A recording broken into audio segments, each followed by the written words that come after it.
Previously on Game of Thrones, Scarguy returns to Legolas Queen's service, and it seems like they have a romantic history. Young Sad Girl and Red Hair Queen are constantly getting into arguments, and Bastard King is going beyond the wall to capture a dead person to show to Short Haired Queen. Here we go!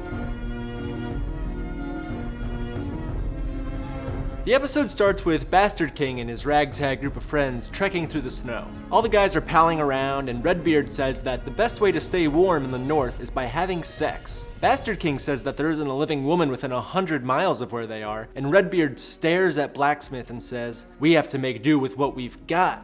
So Redbeard wants to have sex with Blacksmith to stay warm. Then Blacksmith starts talking to this guy with a man bun and this guy with an eye patch about how he wanted to be a part of the Brotherhood, but they sold him to a priestess who sucked his blood using leeches for some reason. Then the Hound reveals that Eye Patch Guy has died 6 times. Bastard King talks to Scar Guy about how he avenged Scar Guy's dad's death after being imprisoned by the Wildlings. Then Bastard King gives Scar Guy a sword that Scar Guy's dad gave him. But Scar Guy claims that he doesn't deserve it because he brought shame to his family and broke his dad's heart. Probably because he fell in love with Legolas Queen and left his family to go hang out with her. So Scar Guy gives the sword back to Bastard King. Then we cut to Red Haired Queen and Young Sad Girl reminiscing about their dad. I hope this whole episode is just people talking about their dead dads. Young Sad Girl tells a story about how she snuck outside and shot a bow and arrow even though she wasn't supposed to, and instead of being angry, her dad was happy for her when she hit the bullseye. And then that nice story turns into a crazy accusation. Young Sad Girl says that her dad was killed by Short-Haired Queen's family with the Red-Haired Queen's help. Red-Haired Queen is like, "What are you talking about?" And Young Sad Girl pulls out that note that she stole from the rat assistant. The note is from years ago when the Red-Haired Queen was a child. In the note, Red-Haired Queen sides with Short-Haired Queen's family and says that her father committed treason. Young Sad Girl is freaking steamed right now. She talks about the day that her dad got executed. It seems like Red-Haired Queen was married to a guy named Joffrey, who was on Short-Haired Queen's side of the family, so Red-Haired Queen must have been some sort of child bride or something. Young Sad Girl and Red-Haired Queen are talking about a lot of backstory stuff. Red-Haired Queen won a battle and got their castle back or something, and now she thinks that she's something special. And Young Sad Girl reveals that while she was gone, she was training, which explains why she's so good at sword fighting. Red-Haired Queen tells Young Sad Girl that Young Sad Girl never could have survived all of the things that Red-Haired Queen went through. But, like, what is she talking about? Use examples. Not everybody has seen the whole show before. Okay? Red-Haired Queen asks Young Sad Girl what she's going to do with the note, and Young Sad Girl starts holding it over her head, making threats. We cut to the Hound telling Redbeard that he hates gingers. Redbeard asks the Hound how he got his scars, and the Hound says that he was pushed into a fire when he was young. Then Redbeard starts bragging about his girlfriend, and he's describing the tall woman who trained Young Sad Girl in episode 4. And the whole reason Young Sad Girl wanted to train with Tall Woman was because Tall Woman defeated the Hound. So using that connection, I can infer that the Hound hates Tall Woman. I know everything about this show. Eye Patch is telling Bastard King that he doesn't look like his father. They start talking about being brought back to life, and Eye Patch says that the Red Woman brought Bastard King back to life. The Red Woman. The only 2 red women that I know in this show are Red-Haired Queen and the red-haired lady in episode 3 that combined ice and fire. So she must be able to bring people back to life? Also, what happened to her? She was in episode 3 for like 30 seconds and I haven't seen her since. Eye Patch says that he's been brought back to life 6 times, and now he serves the Lord of the Light because he helped bring him back from the dead. So the Lord of the Light is a god that red-haired woman does some ritual through to raise people from the dead. This is all so confusing and weird. I mean, why don't people just die when they die? I feel like Bastard King got killed off for a season finale, and then the writers were like, oh crap, we need him to be alive. Let's introduce this crazy resurrection thing and bring him back to life. Am I right or am I completely wrong? Now the Hound is looking at a mountain, and he says that he saw it in the fire. So now I guess the Hound can see visions in fire? We cut to Legolas Queen talking to Peter Dinklage about boys. Peter Dinklage says that Bastard King is in love with Legolas Queen, but she says that he is too little for her. Then they start talking about Short-Haired Queen and what they're gonna do when they meet with her. They don't know whether they should come in guns blazing or be peaceful and trust that Short-Haired Queen won't try to kill them. For some reason, Peter Dinklage is still upset that Legolas Queen torched Dickman and Old Angry Man, and they get into a bit of an argument about who Legolas Queen's successor should be if anything were to happen to her. Apparently, Legolas Queen can't have children, but she can give birth to dragons. So is it a weird thing where whenever she gets pregnant with anybody's baby, The sperm and the egg just become a dragon in her stomach, and then 9 months later, she poops out a dragon.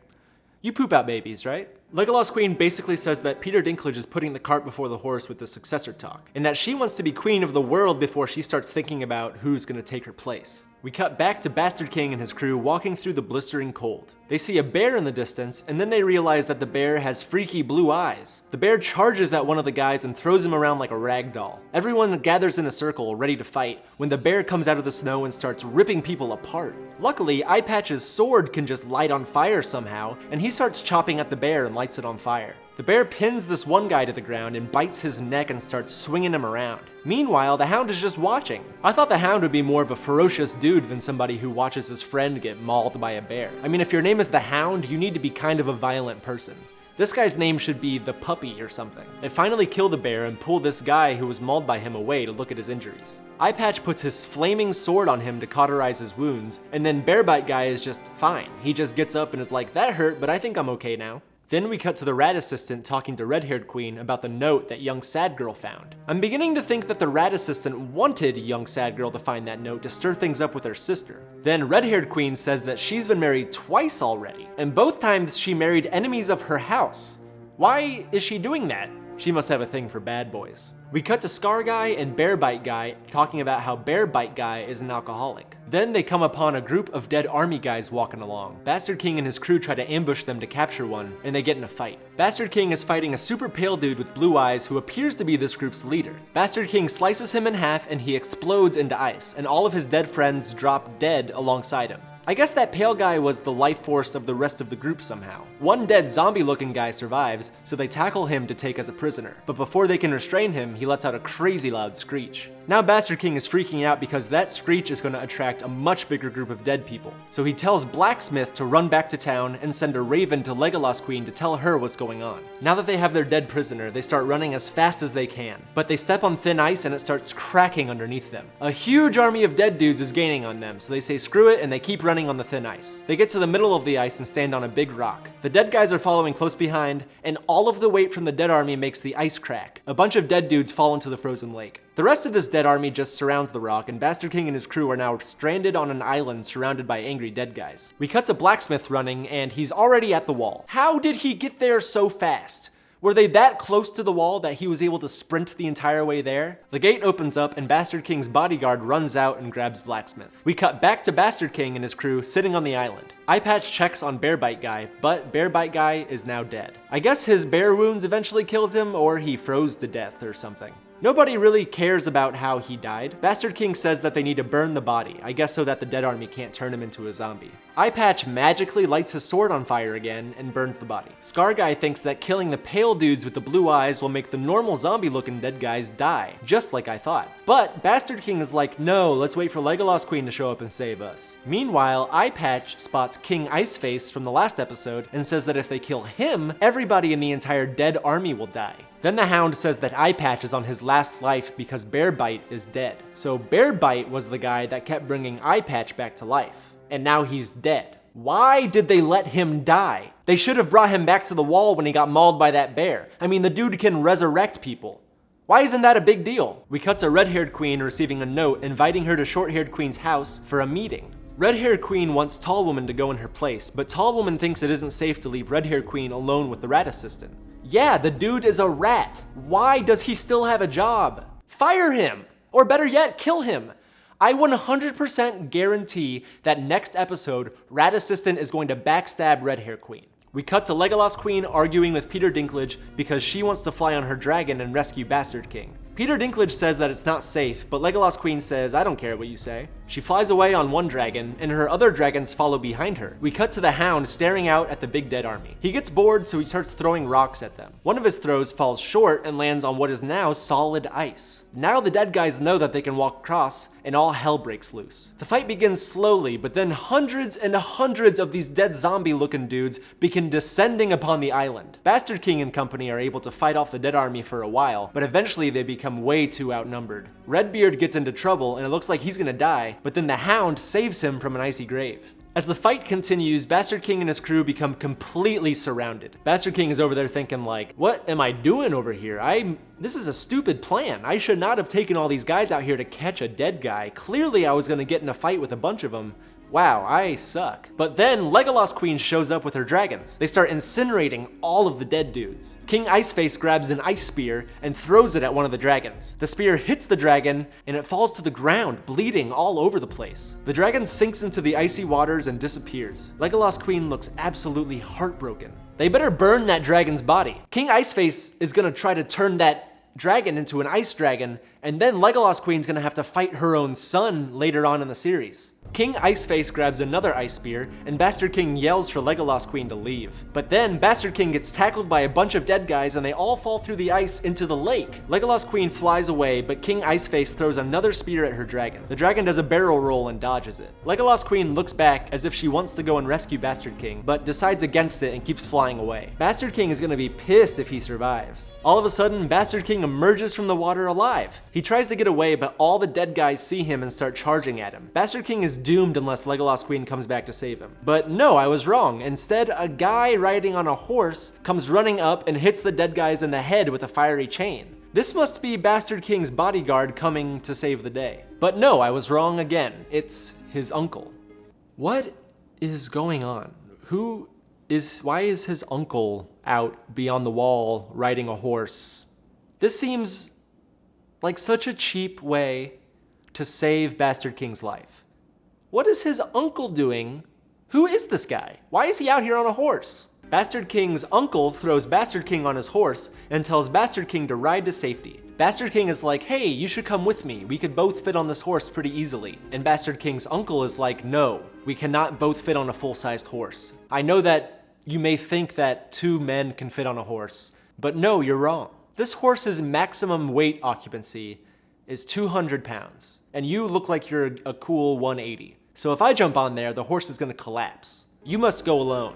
I am a weird guy that lives beyond the wall, for some reason. This is just like the end of Titanic when Jack doesn't get on the door with Rose. Bastard King's uncle could easily get on this horse and ride away with him. What is going on? Titanic at least makes some sense because the door might sink or something, but a full-grown horse can carry two men on it pretty easily. Horses are strong. They're super strong. Horses are big animals. Bastard King rides away and looks back to watch his uncle die a completely unnecessary death. Then we cut to the wall where the Hound is putting the dead prisoner guy into a boat. Scar Guy is trying to get Legolas Queen to leave, but she is just so sad about her dragon dying and leaving Bastard King behind. But right when Legolas Queen is about to leave, Bastard King shows up on his uncle's horse. Bastard King's bodyguard takes Bastard King's shirt off to reveal some deep cuts. Oh yeah, and there's some wounds there too. You see, the joke there is that the deep cuts on Bastard King are actually his sexy abs. We cut to Red Hair Queen sneaking around young Sad Girl's room. She opens a bag and finds a bunch of masks. Young Sad Girl walks in and Red Hair Queen is like, why do you have these creepy masks? And young Sad Girl says that she got them while training to become a faceless man. Okay, psycho. Young Sad Girl goes on to say that the faces allow her to be whoever she wants. She says that she could even become Red Hair Queen if she wanted. And then she grabs a knife and says that all she'd need to become Red Hair Queen is her face. So those faces in her bag are real faces that she's skinned off people. Young Sad Girl hands the knife to Red Hair Queen and then walks out of the room. Red Hair Queen looks just as confused as I am. We cut to Bastard King waking up on the boat. Legolas Queen is sitting there watching him sleep. Bastard King says he's sorry that her dragon died, and then he holds her hand. Yes, now kiss! Legolas Queen says that she will kill King Iceface and his army with Bastard King. Bastard King says, thank you, Danny. And Legolas Queen is like, don't call me that. My brother used to call me that, and he's evil or something. So then Bastard King calls her my queen.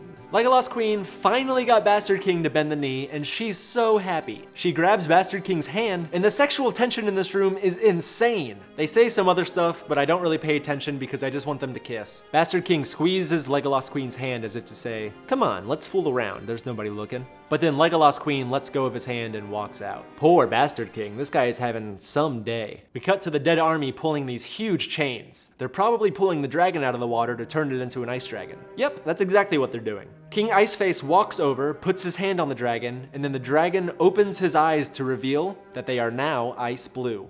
And then the episode ends.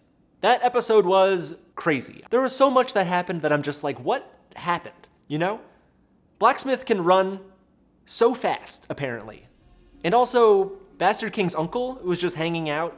Just hanging out. Why was he there? Is there a good reason for him to be out there? I haven't watched enough of this show to know anything, so everything just makes me mad. Next week is the finale, and I'm gonna make a few predictions. Number 1, I think that Legolas Queen and Bastard King are finally going to kiss, hopefully. Number 2, I think that the rat assistant will backstab Red-Haired Queen, and Red-Haired Queen will die. Red-Haired Queen's gonna die next episode. I'm calling it right now. And third, I think that a big fight is gonna break out at Short-Haired Queen's castle, and another main character is gonna die. I don't know which one. Actually, I'm gonna go ahead and guess that Handsome Man in Armor is gonna die. I'm calling it right now. Red-Haired Queen, Handsome Man in Armor, both dead next episode. Okay, bye!